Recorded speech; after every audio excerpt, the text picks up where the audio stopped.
Assalamualaikum warahmatullahi wabarakatuh. Pertama-tama di sini saya akan memperkenalkan diri. Nama saya Muhammad Rizky Nur Pratama. Saya dari Fakultas Ekonomi dan Bisnis, Prodi Manajemen di Universitas Pancasakti Bekasi dengan dosen pengampu Ibu Winasari Kusumaning Tias, SIP MM. Ya, langsung saja. Di sini saya akan membahas materi tentang integrasi ekonomi dan perdagangan internasional. Integrasi ekonomi dan perdagangan internasional. Pengertian integrasi ekonomi. Dampak integrasi ekonomi. Bentuk dan tahapan integrasi ekonomi. Kemungkinan efek-efek dinamis perserikatan pabean. Nah, di sini ada pengertian integrasi ekonomi.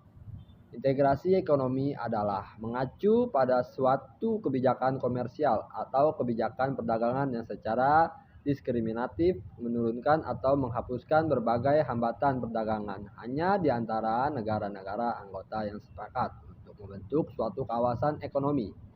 Kemudian dari dimensi operasional, integrasi ekonomi didefinisikan sebagai pencabut atau penghapusan diskriminasi dan penyusutan kebijakan seperti norma peraturan, prosedur yang instrumennya meliputi bea masuk pajak, mata uang, undang-undang, lembaga, standarisasi, dan kebijakan ekonomi.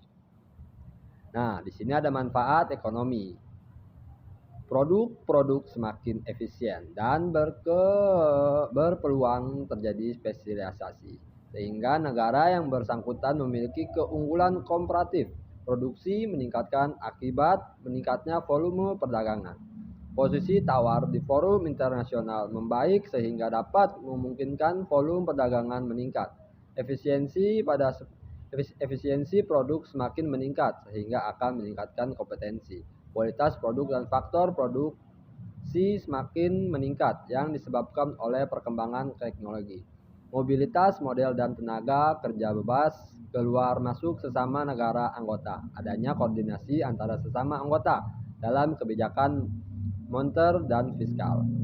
Kerugian yang dialami dalam integritas ekonomi internasional. Membatasi kewenangan suatu negara untuk menggunakan suatu kebijakan fiskal, keuangan dan moneter untuk mempengaruhi kinerja ekonomi dalam negeri.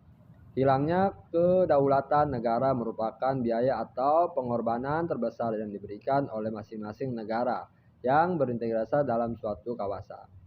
Diperlukan kesadaran politik yang tinggi dan suatu negara dan memenuhi apakah bersedia untuk melepas sebagai kedaulatan negaranya kepada badan profesional di kawasan. Kemungkinan hilangnya pekerjaan dan potensi menjadi pasar bagi negara yang tidak mampu bersaing. Tenaga kerja dan produksi dari negara lain dalam suatu kawasan akan masuk dengan hambatan yang lebih ringan. Hal ini berpotensi menimbulkan pengangguran di dalam negeri dan ketergantungan akan produk impor yang lebih murah dan efisien. Dampak integritas ekonomi. Kreasi perdagangan atau trade creation. Kreasi perdagangan terjadi apabila sebagian produk domestik di suatu negara yang menjadi anggota perserikatan pabean atau negara luar yang bukan anggota digantikan impor yang harganya lebih murah dan dari anggota lainnya. Diversi perdagangan atau trade diversion. Kerja sama ekonomi regional memang dapat meningkat integritas perdagangan antar negara anggota, namun dan peningkatan itu sering terjadi bukan merupakan tambahan baru melainkan menggantikan yang lama. Nah, di sini ada bentuk dan tahapan integrasi ekonomi. Nah, seperti ini ya, ada kesatuan supranasional atau supranational union. Dan di sini ada mata uang tunggal atau monetary union. Kesatuan ekonomik atau economic union. Nah, di sini ada pasar bersama atau common market. Dan di sini ada kesatuan pabean atau custom union. Dan di sini ada daerah perdagangan bebas atau free trade area. Dan di sini ada tatanan perdagangan preferensial yaitu atau preferential trading arrangement. Nah, di sini ada bentuk dan tahapan integrasi ekonomi. Yang pertama yaitu tatanan perdagangan, preferential trading arrangement atau PTA. Bentuk kerjasama paling sederhana adalah tatanan perdagangan preferential atau PTA. PTA merupakan kerangka kerjasama sekelompok negara yang mengizinkan untuk impor barang dari negara penanda tangan dan preferensi yang memerlukan tingkatan tarif yang lebih rendah yang dikenakan impor barang dari negara ketiga. Yang kedua, daerah perdagangan bebas atau free trade area FTA atau tahapan berikutnya adalah kawasan perdagangan bebas atau FTA yang merupakan pasar terbuka bagi negara-negara anggota. Integrasi ekonomi regional bagi kriteria daerah perdagangan bebas adalah integrasi yang longgar dan kurang instantif. Nah, di sini masih yang ketiga, kesatuan pabean, custom union. Tahap ketiga adalah kesatuan pabean atau CU. Karakteristik integrasi ekonomi ini ditandai oleh selain dari peraturan FTA juga diberikan oleh semua negara anggota memberlakukan beban tarif dan non tarif yang sama atau seragam atau common tarif terhadap komoditas impor dari negara bukan anggota. Yang keempat, pasar bersama. Common market. Ada tiga hal yang mencakup dalam bentuk organisasi pasaran, yaitu melenyapkan rintangan perdagangan yang terjadi di antara negara anggota, menetapkan suatu tarif eksternal bersama, menghapuskan restriksi atau hambatan nasional terhadap pergerakan tenaga kerja, kapital, bahan baku, dan lainnya antara negara anggota. Dan sini yang kelima, kesatuan ekonomik atau economic union.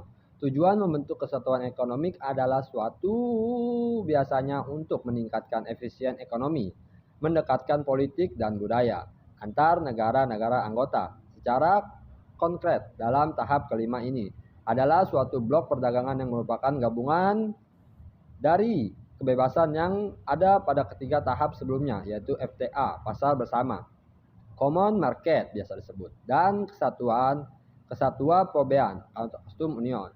Yang keenam, mata uang tunggal monetary union merupakan salah satu tahapan yang mengatur negara-negara anggota menggunakan alat-alat yang sama dalam kawasan pada tahap ini. Maka negara-negara anggota harus mempunyai kebijakan keuangan yang baik dan harmonis di antara mereka sendiri. 7. Kesatuan surpansional atau surpansional union. Bentuk dan tahapan organisasi ekonomi ini adalah paling tinggi derajatnya dari model integrasi yang lainnya, yang dikenal dengan kesatuan subvensional atau kesatuan politik atau political union. Nah, di sini kemungkinan efek-efek dinamis. Perserikatan pabean, keuntungan dari skala ekonomi. Dari skala ekonomi atau economies of scale. Keuntungan skala ekonomi mungkin berasal dari produk-produk manufaktur yang memiliki spesialisasi produk, misalnya melalui ukuran atau model produk tertentu. Rangkasan bersaing. Tarif-tarif yang tinggi dapat menciptakan dan meningkatkan kekuasaan monopoli sehingga satu atau dua perusahaan besar berkuasa atas sejumlah besar produsen kecil yang tidak efisien. Investasi. Perangsang investasi di industri-industri baru cenderung lebih besar daripada diinvestasi atau industri substitusi impor yang terhalang industri lama, kecuali bila terjadi kelebihan kapasitas. Ya, itu saja yang saya dapat sampaikan. Kurang lebihnya mohon maaf. Billahil taufiq wal hidayah. Assalamualaikum warahmatullahi wabarakatuh.